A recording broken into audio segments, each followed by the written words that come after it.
Bienvenue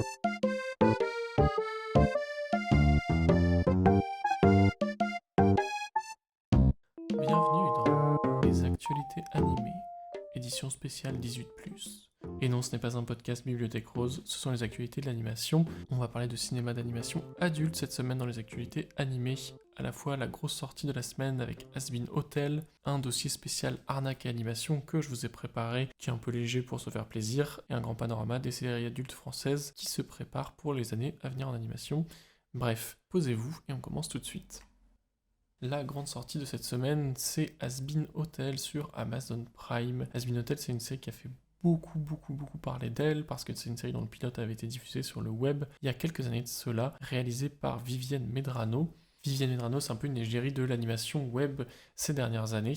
Elle s'est spécialisée dans des comédies musicales satiriques très adultes avec beaucoup de violence et un peu de sexe. Elle s'est spécialisée dans des séries adultes qui flirtent beaucoup avec la violence et la sexualité. Et le pilote de Hazbin Hotel avait été récupéré pour A24 pour faire une série, mais entre-temps elle produit également une autre série qui s'appelle Hell of a Bus dans le même univers infernal où se passe la série. Alors Hazbin Hotel, il y a deux manières d'en parler. Soit vous faites partie de la communauté de fans très active qui suit la série depuis plusieurs années et qui avait hâte de l'avoir enfin portée au format série. Soit vous ne connaissez pas du tout et vous serez probablement surpris par le ton et les designs qui sont très issus du web, c'est très chargé, tous les personnages ont des modèles extrêmement complexes, alternant entre des styles gothiques et punk. L'histoire est la suivante, on est dans les enfers où la surpopulation est un grand problème, menant à des purges et des guerres de clans très sanguinaires, et dans cet univers de démons et de démons, et dans cet univers de violence et de péché, on suit la jeune Charlie qui veut créer le Hazbin Hotel, un endroit où les démons pourront absoudre leurs péchés, mais avec une grande difficulté, sachant que tous les démons ne veulent que vivre de leurs vices. C'est une série qui est hyper intéressante à suivre si on veut comprendre ce qui marche sur le web en ce moment, à la fois en termes de design, à la fois en termes d'humour. C'est une série qui n'a pas du tout peur de la vulgarité, on a des personnages qui sont des pornstars, qui sont des tueurs en série, qui sont des fous sanguinaires, le tout mélangé avec un style très Tumblr core et une animation extrêmement vive. Et j'avoue que malgré la vulgarité un peu crasse de la série, j'ai pris pas mal de plaisir à regarder le premier épisode, et je comprends pourquoi il fonctionne beaucoup avec un public adolescent tellement il est outrancier. Voilà, c'était une des sorties très attendues de cette année, et c'est disponible dès à présent sur Amazon Prime. En parlant web aussi, c'est en ce moment les votes pour les Crunchyroll Anime Awards. Crunchyroll, c'est la grande plateforme de la Japanimation, et qui, chaque année, organise des votes en ligne pour choisir les œuvres et les personnages préférés des internautes. Et c'est intéressant de voir la sélection de cette année, avec dans la catégorie meilleur film, le dernier film Black Clover, L'épée du magicien noir, Blue Giant que j'ai beaucoup aimé, le dernier film Kaguya-sama Love is War, une suite de Psycho-Pass Providence, une suite de la série Psycho-Pass avec le film Psycho-Pass Providence, Suzume et le film The First Slam Dunk. Et côté série, on a des choses intéressantes aussi avec Oshinoko, la série sur les idoles, Bocchi the Rock sur un groupe de rock de loseuses, Chainsaw Man, l'adaptation du manga à succès, ainsi que les suites de grandes séries à succès comme la nouvelle saison de Demon Slayer, de Jujutsu Kaisen, mais aussi de Vinland Saga. Voilà, on n'a pas encore les lauréats, mais si vous voulez savoir ce qui a marqué beaucoup en 2023 dans l'animation japonaise, ce sont ces œuvres-là. Et pour des récompenses plus installées et plus prestigieuses, on a aussi les Annie Awards aux États-Unis qui récompensent des productions télé de qualité et qui eux aussi proposent leur sélection animation pour 2023, avec de manière intéressante une grande absence des productions Pixar et Disney, malgré le fait que ce soit des prix américains. On va retrouver dans les nominations pour les meilleurs films Nimona, Spider-Man Across the Spider-Verse, Suzume, le film Teenage Mutant Ninja Turtles Mutant Mayhem, et Le Garçon et le Héron de Miyazaki, évidemment, avec une présence intéressante de productions européennes dans la section indépendants, avec Ernest et Cécile Voyage en Charabie, Les Quatre âmes de Coyote, Mon ami Robot, Léo, et White Plastic Sky. Voilà, ce sera tout pour ce rapide aperçu de comment on se rappellera de l'animation de 2023.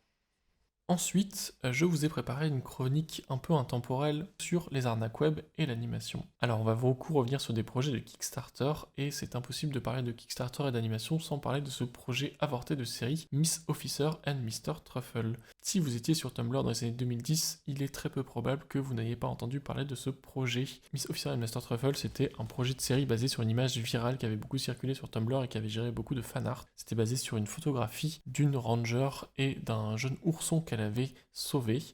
Et après un certain succès des images virales sur internet, une petite équipe artistique s'est montée pour essayer de préparer un pilote de série. Et c'est intéressant parce qu'en réalité, Miss Officer et Mrs. Truffle, ce n'est pas vraiment une histoire d'arnaque, c'est plutôt une histoire de manque de professionnalisme et de comment une ambition artistique va se retrouver confrontée à des difficultés financières.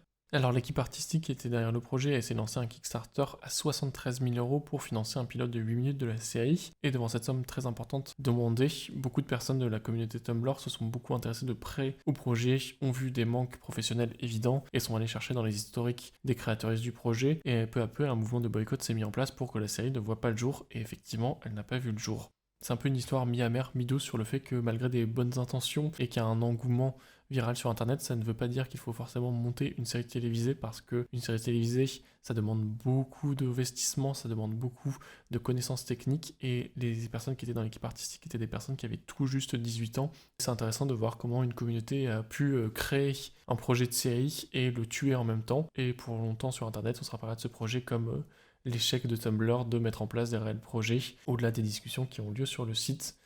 Mais c'est intéressant de s'y intéresser parce qu'on retrouve quelques-uns des aspects principaux des arnaques qu'on a sur l'animation avec le web. En premier, c'est des projets de financement qui sont très chers, parce que l'animation est très chère. En second, c'est des projets qui demandent beaucoup de professionnalisme, et du coup, il faut des équipes très formées, ce qui n'est pas toujours le cas parce qu'on ne connaît pas toujours la compétence des gens sur Internet. En troisième lieu, c'est souvent des projets qui se montent très rapidement pour profiter d'une certaine émulsion sur Internet et banquer sur un intérêt parfois très spécifique dans le temps pour trouver des financements. En quatrième, c'est des projets qui promettent beaucoup de choses, soit dans leur proposition de format, de technique, de sujet. Par exemple, Miss Officer et Mr. Truffle promettaient une série en animation 2D faite à la main, avec un casting diversifié et une écriture très safe orientée vers un public Tumblr. Mais d'autres projets vont promettre des techniques folles ou des sujets rares. Et en cinquième, c'est des projets qui déçoivent, soit intentionnellement parce que c'est des arnaques pures et dures, soit parce qu'ils disparaissent tout simplement avec l'argent, soit parce qu'ils sont très en dessous des attentes et des promesses qui avaient été faites au public et aux personnes qui ont financé. Et ça peut être intentionnel ou simplement une conséquence de l'amateurisme et de la rapidité avec laquelle les projets sont faits. Bon, si je parle de ça, c'est aussi qu'il y a une actualité animation assez rigolote cette semaine, avec par exemple cet article de Carton Brew qui raconte comment une graphiste colombienne a essayé de mentir dans son CV et de prétendre qu'elle avait travaillé avec Hayao Miyazaki sur Le Garçon et le Héron.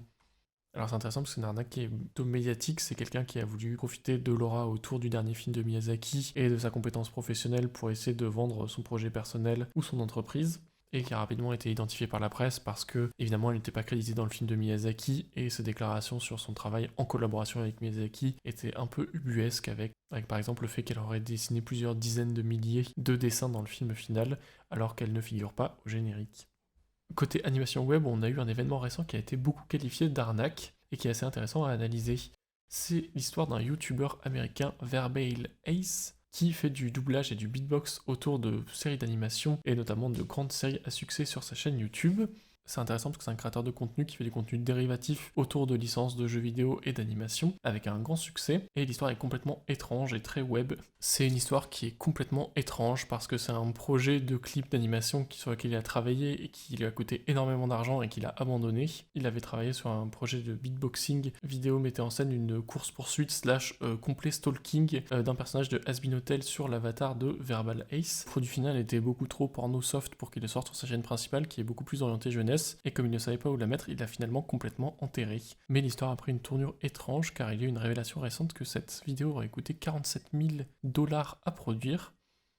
Cette révélation a été très vivement critiquée par la communauté de Verbal Ace, car il avait récemment fait un appel à dons en prétextant que sa série principale de beatboxing était mise en danger par les soucis d'argent qu'il rencontrait en ce moment. Voilà, c'est très difficile de trouver une morale intelligente de cette histoire, à part que si vous faites de l'animation pour adultes sur le web, vous pouvez gagner de l'argent de cette manière-là. Et évidemment, comme l'internet est un endroit bizarre, la vidéo a fini par remonter aux oreilles de la créatrice de la série Hazbin Hotel, Vivienne Medrano, qui s'est juste fendue d'un petit tweet disant « Que se passe-t-il ?» Voilà. On ne peut pas parler arnaque animation sans parler de forcément les grands projets NFT qui se sont effondrés en 2023. En premier lieu, le projet de long métrage Plush, qui avait été financé à hauteur de 1,5 million en mai 2022 et qui a été révélé courant 2023 n'être qu'une vaste arnaque avec les fonds qui ont disparu et le projet de film qui n'a jamais avancé plus que les étapes préparatoires. C'est un peu l'exemple type de comment les arnaques aux NFT se sont servis de l'image de marque de l'animation pour engranger un maximum d'argent et disparaître avec très très rapidement. Et l'autre exemple de série NFT borderline arnaque, c'est la série Stoner's Cat. Alors pour le coup, la série a été produite, on a 8 épisodes de 5 minutes qui ne sont accessibles uniquement si vous avez acheté les NFT à l'époque ou si vous avez racheté après. Mais ici l'arnaque est plutôt dans l'amateurisme du projet, à la fois par le fait que c'est une série de 8 fois 5 minutes, c'est-à-dire tout juste 40 minutes d'animation, qui a bénéficié d'un investissement de plus de 8 millions de dollars en achat de NFT pour son financement. Ça fait quand même très très cher la minute d'animation, bien au-delà des normes de ce qui se fait, mais aussi par le fait que le projet était quand même très mal foutu sur des questions légales, car un an après le financement, l'entreprise derrière les NFT Sonorscat s'est pris une amende de 1 million de dollars par un comité de régulation américain qui s'était rendu compte que la spéculation autour des NFT Sonorscat n'avait pas été correctement imposée. Voilà, les projets NFT sont bel et bien morts, mais ils ont eu le temps de faire des dégâts. Voilà, je voulais finir cette chronique en disant que le financement participatif et le don, ça reste des manières très positives de financer l'animation qui est un genre artistique extrêmement coûteux, même si on a eu beaucoup d'exemples qui nous font dire qu'il faut toujours aborder les projets de financement participatif avec un certain scepticisme. Et effectivement, depuis des années, mais particulièrement en ce moment, les plateformes de financement participatif sont vraiment envahies par des projets très peu qualitatifs et principalement vendus avec des grosses images faites par IA générative. Donc voilà, l'animation web et les arnaques, ce n'est pas prêt de s'arrêter, restez vigilants. Voilà, la suite de l'émission, c'est un petit peu d'événementiel. En ce moment, du 24 janvier au 6 février, on a la 34e édition du festival Ciné Junior. C'est un festival qui se passe à travers tout le Val-de-Marne, dans des cinémathèques et dans des cinémas. C'est orienté très jeunesse, forcément, avec beaucoup de courts-métrages. Il y a tout de même une partie de compétition avec un grand prix Ciné Junior, le prix du jury jeune, un prix ADAV et le prix des collégiens. Alors c'est bien d'avoir des jurys d'enfants pour récompenser des films pour enfants. Et c'est aussi intéressant de voir dans les programmations comment on peut séparer les films par tranche d'âge pour le preschool, le school et le public twin. Et c'est toujours intéressant de voir dans les programmations jeunesse à quel point l'animation est présente. Les autres événements des jours à venir, je vais les citer, mais ne pas passer trop de temps dessus, car j'y reviendrai plus précisément plus tard. Ce sont le Festival international de la bande dessinée d'Angoulême qui aura lieu du 25 au 28 janvier prochain. Très gros rassemblement national autour de la bande dessinée, le comics et le manga, et généralement un petit peu des points avec l'animation qui sont faits. Ça a lieu à Angoulême, c'est la 51e édition, et c'est un des grands rendez-vous français autour de la bande dessinée. En rendez-vous plus technique, on aura les PIDS Angien, ça se en Ile-de-France. C'est un festival très centré autour des effets spéciaux qui comprend beaucoup de démonstrations techniques et de masterclass. Ça aura lieu du 31 janvier au 3 février prochain. Et toujours en préparation de la semaine prochaine, vous avez le festival du court-métrage de Clermont qui aura lieu du 2 au 10 février prochain et qui, comme d'habitude, sera extrêmement qualitatif et présentera un très grand panorama du court-métrage national et international, animation et prise de vue réelle mélangée. Clermont, c'est trop bien. Voilà. Ensuite, on va passer dans la section Les belles images. Dans les belles images de cette semaine, on va parler de la série d'animation pour adultes, jeunes adultes et tout public. La série adulte, elle a du mal à vivre en France. Alors la série d'animation adulte en France est vraiment partagée entre deux pôles très importants. Soit c'est de la série informative, historique, documentaire, soit c'est de la série très satirique, généralement avec des connotations assez vulgaires. Et dans les séries en cours de développement et de diffusion en ce moment, on retrouve tout à fait ça. Grand représentant de la série comique trash de cette année, c'est Gustave, qui est en cours de diffusion en ce moment par France Télévisions, qui est produit par Andarta Pictures. Gustave, c'est de la série 2D très trash, où on suit les histoires de Gustave, un petit canard trop innocent dans un monde extrêmement violent. C'est un mélange d'influences à la fois des Cassos et de Happy Tree Friends, mais c'est assez représentatif de ce qui se fait en France, car à côté de ça, nous avons une autre série en production qui s'appelle Beat Much News. C'est une série satirique sur l'univers de l'information et de l'actualité. Ça se veut très méchant. Il y avait une première saison qui s'appelait Bitmulch, qui était une critique du monde de l'entreprise, mais qui, comme beaucoup de séries françaises, vraiment ne volait pas très haut, était vraiment très vulgaire, était vraiment extrêmement misogyne, et se centrait beaucoup sur un humour très en dessous de la ceinture. Cette nouvelle saison a l'air de rester droit dans cette ligne éditoriale. Et dans de la série satirique adulte, nous avons également la série La Petite Morte, qui est une suite de la série La Petite Mort, créée par Davy Mourier et qui avait reçu déjà plusieurs saisons. Ça parle du quotidien de la grande faucheuse qui viennent faucher les âmes et tuer les gens. Évidemment, ça va tourner autour d'un humour assez morbide sur la fin de vie, sur pourquoi les gens mettent fin à leur jour, et en parallèle montrer une vie de famille un peu dysfonctionnelle. Mais dans La Petite Morte, on va suivre une nouvelle héroïne, dont le père est le héros de la première série. C'est des épisodes capsules de 12 fois 8 minutes 30 en animation 2D Puppet. Ça se fait chez Donc Voilà Productions.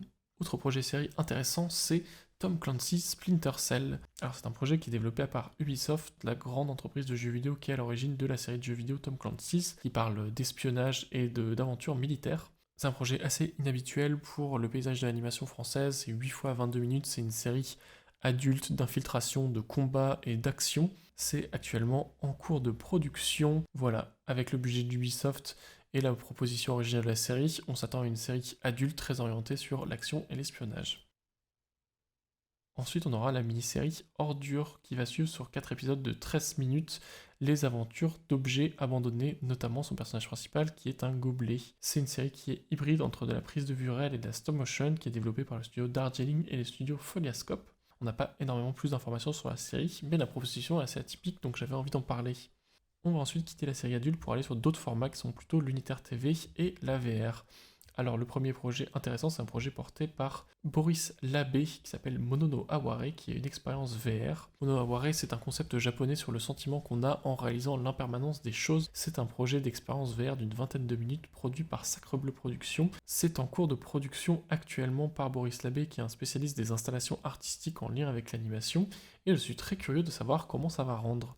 Les deux autres projets, c'est plus des projets de téléfilms, c'est des unitaires télé de 90 minutes. Le premier, c'est Le Parfum d'Irak, produit par Nova Productions et Miyu Productions pour Arte France. Le Parfum d'Irak, c'est l'adaptation d'un roman, Le Parfum d'Irak, par Ferhat Alani. Il raconte son quotidien et son rapport à son pays, l'Irak, sur les 20 dernières années. Ça avait été proposé en format web-série, mais ça va être recomposé sous la forme d'un téléfilm. Et l'autre projet, c'est L'affaire Jeanne d'Arc, par Programme 33, qui est un documentaire historique qui raconte à la fois sa vie, des morceaux moins connus de son histoire, mais aussi le procès en réhabilitation.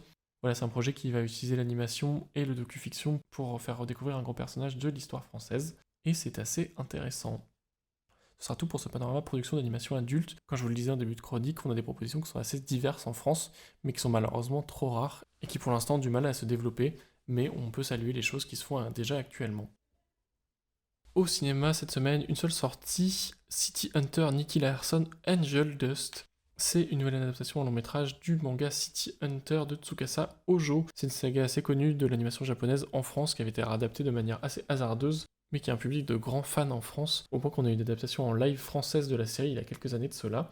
Ce City Hunter Angel Dust, il revient sur une nouvelle aventure de Nicky Larson. C'est à la fois un roman policier et criminel, mais surtout une comédie de mœurs, parce que Tsukasa Ojo c'est un peu son dada, parce que Nicky Larson c'est un garde du corps qui se bat et qui est mêlé à des affaires criminelles, notamment beaucoup de drogue dans ce film. Dans ce film, son histoire va être mélangée à celle de Cat Size, une autre licence de Tsukasa Ojo qui suivait 3 voleuses célèbres. C'est intéressant de voir comment la saga continue à survivre actuellement et se trouve sa place dans le paysage moderne de l'animation. Voilà, je suis incapable de vous dire si le film est visible sans connaître la série originale, mais c'est la sortie de la semaine.